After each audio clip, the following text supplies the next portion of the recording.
అందరికీ శుభోదయం. మరి ఇవాళ క్రోధినామ సంవత్సరం, దక్షిణాయనం, శరదృతువు, కార్తీక మాసం, శుక్లపక్షం, అష్టమి, స్థిరవాసరం. ఓం నమో నారాయణాయ. ఇవాళ కార్తీక మహాపురాణంలోని 8వ అధ్యాయం, 9వ అధ్యాయం చెప్పుకుందాం.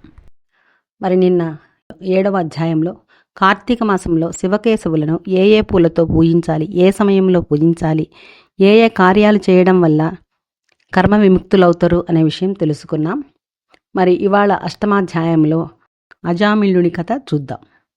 కార్తీక మహాపురాణం అష్టమాధ్యాయం. ఇలా వశిష్ఠుడు సప్తమి నాడు శివకేశవులను ఏ విధంగా పూజించాలి అని చెప్పిన తర్వాత జనకుడు అడుగుతున్నాడు, ఓ మహర్షి, మీరు చెప్పినవన్నీ వినిన తర్వాత నాకు ఒక సందేహం కలుగుతోంది. వర్ణ సౌంకర్యాది మహాపాపాలను చేసిన దుర్జనులు వేదత్రయోక్తాలైన ప్రాయశ్చిత్తాలను చేసుకోలేకపోతే పరిశుద్ధులు కాలేరు, వారి కర్మ వారిని అనుసరిస్తుంది అని సమస్త ధర్మశాస్త్రాలలోనూ ఘోషిస్తుండగా కేవలం కార్తీక వ్రతాచరణ ధర్మలేశము చేతనే సమస్త పాపాలు హరించుకొని పోయి వైకుంఠాన్ని పొందుతారు అని చెప్పడంలో మర్మమేమిటి? ఇది ఎలా సంభవిస్తుంది? అత్యంత స్వల్పమైన పుణ్యము మాత్రం చేతనే గొప్ప గొప్ప పాపాలు ఎలా నశించిపోతాయి? గండ్రగొడ్డళ్లతో కూడా కూలనేయ సాధ్యము కాని మహాపర్వతాన్ని కేవలము కొనవేలి గోటితో కూల్చడం సాధ్యమవుతుందా? అగ్నిదగ్ధమవుతున్న ఇంటిలో ఉన్నవాడు ఆ మంట మీద కాసింత నీళ్లు చల్లినంత మాత్రాన అగ్ని ప్రమాదం తొలగిపోతుందా? ఏ మహానదీ ప్రవాహములోనూ కొట్టుకొని పోయేవారిని ఓపాటి గడ్డిపరక పట్టుకుంటే గట్టుకు చేర్చగలుగుతుందా? తనకు తానే కొండచర్యలలోని ఏ లతాసూత్రాన్ని పట్టుకున్నంత మాత్రాన చేతనే నదీపాత వేగాన్నించి అతను రక్షింపబడతాడా?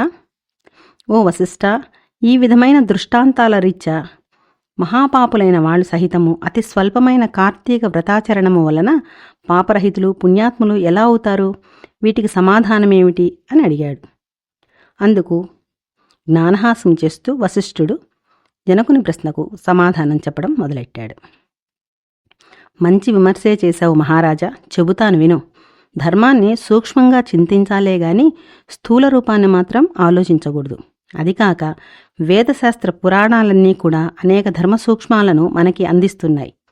ఆయా ధర్మసూత్రాల వలన కొన్ని పర్యాయాలు గొప్ప గొప్ప పుణ్యాలు కూడా చిన్నవిగాను, చిన్న చిన్న పుణ్యాలు కూడా గొప్పవిగాను పరిణమిస్తూ ఉంటాయి.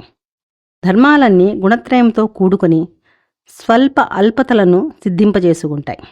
మూల ప్రకృతి అయిన మహామాయ కారణంగా సత్వరజస్తమస్తులచే 3 గుణాలు కూడా ఏర్పడ్డాయి. వీటిలో సత్వగుణము ప్రధానమైన ధర్మసూక్ష్మం. కర్మకాండ, తపస్సు, ప్రాయశ్చిత్తాలన్నీ కూడా రజోగుణం వలన ఏర్పడ్డాయి. తర్కము, దైవేతర చింతనతో సాగించే దైవీయ కృత్యాలు, ఆచరించే దానధర్మాలు ఇవన్నీ కూడా ధర్మము యొక్క స్థూల స్వరూపాలు. ఇవి తమోగుణము వలన ఏర్పడతాయి. వీటిల్లో సత్వగుణ ప్రధానంగా ఆచరించే ధర్మాలు చిన్న చిన్నవైనప్పటికీ దేశకాల యోగ్యాతుల వలన విశేష ఫలితాలను అందిస్తాయి. దేశం అంటే పుణ్యక్షేత్రం, కాలం అంటే పుణ్యకాలం, యోగ్యత అంటే పాత్రత, బ్రహ్మజ్ఞత కలవాళ్ళు ఈ మూడింటి గురించి చింతించకుండా చేసే సర్వధర్మాలు తామసాలు. వీటి వలన పాపాలు నశించవు. కాబట్టి దేశకాల యోగ్యతలను విచారించి చేసేవే సత్వధర్మాలు. వీటిల్లో కొన్ని సమకూడి కొన్ని సమకూడక జరిపేవి రజోగుణ ధర్మాలని వేరే చెప్పనవసరం లేదు. ఓ జనక మహారాజా, అన్నింటికీ కర్మమే మూలం. ఎవరి కర్మను బట్టి వారికి ఫలితాలుంటాయి. పూర్వజన్మ కర్మాలు కూడా ఈ జన్మలో మనని అనుసరిస్తూ ఉంటాయి. తెలిసి తెలియక చేసిన పాపాలు రకరకాల కర్మలను మనకు కలిగిస్తాయి. వాటి నుంచి తప్పించుకోవడానికి కార్తీక మాసంలోని మనము చేసే పూజలు, దీపారాధనలు, దీపదానాలు ఇవన్నీ కూడా వాటి నుంచి మనని రక్షిస్తాయి. అయినప్పటికీ మనిషికి జ్ఞానము అనేది ఉన్నందువలన ఆచరించే ధర్మాలను పై మూడింటితో పోల్చుకుని ప్రయత్నపూర్వకంగా అయినా ఆచరించాలి. ఈ విధంగా 3 కలిసి వచ్చినప్పుడు ఆచరించే ధర్మము అక్షయ ఫలితాన్నిస్తుంది సుమా. ఓ రాజా, పర్వతమంత ఎత్తు కట్టెలను పేర్చి వాటి మధ్య గురువింతగినంత అగ్నికణాన్ని ఉంచితే చాలు కదా. ఆ అగ్నికణము కట్టెలనంతా ఎలా కాల్చివేయగలుగుతుందో అలానే సువిశాలమైన నట్టింట పెట్టిన నలుసంత దీపము ఆ ఇంటిలోని చీకట్లను ఎలా తొలగిస్తుందో, గుండిగెడు మురికి నీళ్లను ఒక్క ఇండుప గింజ ఎలా శుభ్రపరుస్తుందో అదేవిధంగా తెలిసిగాని తెలియక చేసిన గాని పుణ్యకాలంలో పుణ్యక్షేత్రంలో పుణ్యమూర్తుల వలన ఆచరించే ధర్మము అనంత పాపాలను దగ్ధం చేసి మోక్షాన్ని మార్గం వేస్తుంది. ఇందుకు ఉదాహరణగా నీకు అజామిళుని కథ చెప్తాను, విను. అజామిళోపాఖ్యానము. బహుకాలం పూర్వం కన్యాకుబ్జ క్షేత్రవాసి సార్థక నామధేయుడు అయిన సత్యనిష్ఠుడు అనే బ్రాహ్మణుడికి అజామిళుడు అనే కుమారుడు ఉండేవాడు. వాడు పరమ దురాచారుడు, దాసీ సాంగత్యపరుడు, హింసాప్రియుడుగా ఉండేవాడు. సాటి బ్రాహ్మణ గృహంలోని ఒకానొక దాసితో సాంగత్యమును పెట్టుకుని తల్లిదండ్రులను మీరి ఆ దాసీదానితోనే భోజనము, శయనాదులన్నింటినీ నిర్వర్తిస్తూ కామాంధుడై వైదిక కర్మలన్నింటినీ విడిచిపెట్టి కేవలము కామాసక్తుడై ప్రవర్తించసాగాడు. తద్వారా బంధువులంతా అతన్ని వెలివేశారు, కులమవాళ్ళు వెలివేశారు. అందువలన ఇల్లు వదిలిపెట్టిపోవలసి వచ్చిన అజామిళుడు చండాలపు వాడలోనే ఒకానొక దాసీదానితో కాపురం పెట్టి కుక్కలను, మృగాలను ఉచ్చులు వేసి పట్టుకునే వృత్తితో బతికే జనాలలో లీనమై మధుమాంస సేవనాలోలుడై కాలమును గడపసాగాడు. ఇలా ఉండగా ఒకనాడు అతనికి ప్రియురాలైన దాసీది కళ్ళు తాగడం కోసం తాటి చెట్టెక్కి కొమ్మ విరగడం వల్ల కిందపడి మరణించింది. అజామిళుడు అమితంగా దుఃఖించాడు. అప్పటికే ఆ దాసిదానికి యవ్వనవతి అయిన కూతురు ఉంది. మహాపాపాత్ముడు, కామాంధుడు అయిన అజామిళుడు తనకి కూతురు వరుసను కూడా తలచకుండా ఆ పిల్లనే వరించి ఆమెతోనే కామోపభోగాలను అనుభవించసాగాడు. కామికుడైన అజామిళుడు తన కూతురి యందే అనేక మంది బిడ్డలను పొందారు. కానీ వాళ్ళందరూ కూడా పసికందులుగానే చనిపోగా చిట్ట చివరకు పుట్టి మిగిలిన బిడ్డకు నారాయణ అని నామకరణం చేసి అత్యధిక ప్రేమతో పెంచుకోసాగాడు.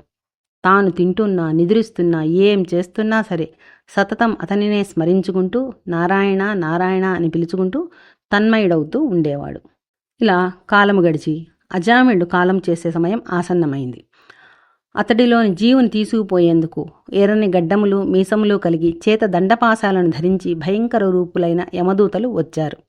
వారిని చూస్తుండగానే గడగడలాడిపోయిన అజామిళుడు ఆ ప్రాణావసాన వేళ కూడా పుత్రవాత్సల్యాన్ని విరమించుకోలేక ఎక్కడో దూరంగా స్నేహితులతో ఆటలలో మునిగి ఉన్న కుమారుని కోసమై నారాయణ, ఓ నారాయణ, తండ్రి నారాయణ అని చాలాసార్లు పిలవసాగాడు. ఆ పిలుపు అతడి కొడుక్కు వినబడలేదు. అతడు రానూలేదు.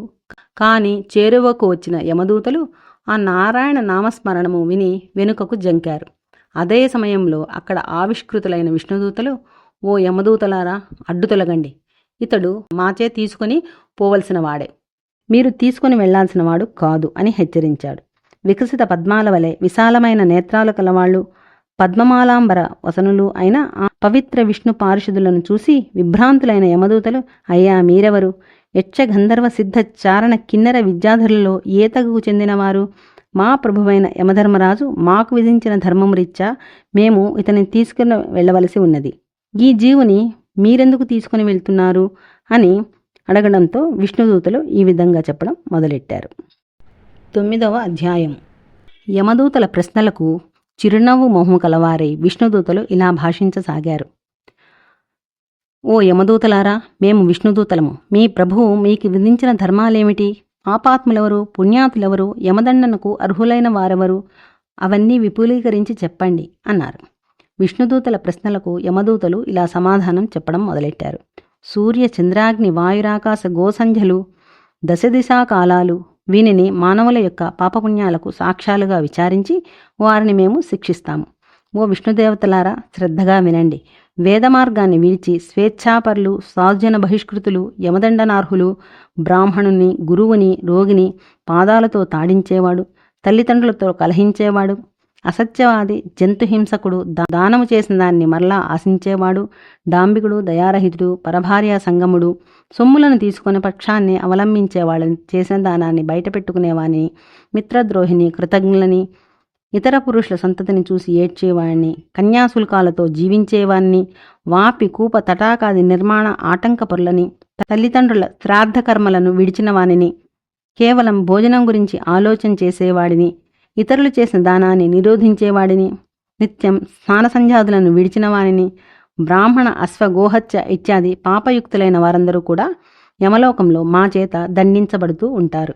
ఇక ఈ అజామిళుడా, వీడు చేయని పాపం అంటూ లేదు. బ్రాహ్మణ జన్మ ఎత్తి దాసీ సంగమలోలుడై చేయరాని పాపాలు చేశాడు. వీడు మీ విష్ణులోకానికి రావడానికి ఏ విధంగా అర్హుడు అన్నారు. యమదూతల సమాధానాన్ని విని విష్ణుదూతలు ఇలా చెప్పడం మొదలెట్టారు. ఓ యమదూతలారా, ఉత్తమ లోకార్హతకు కావలసిన పుణ్యాల గురించి మేము చెప్పేది కూడా వినండి.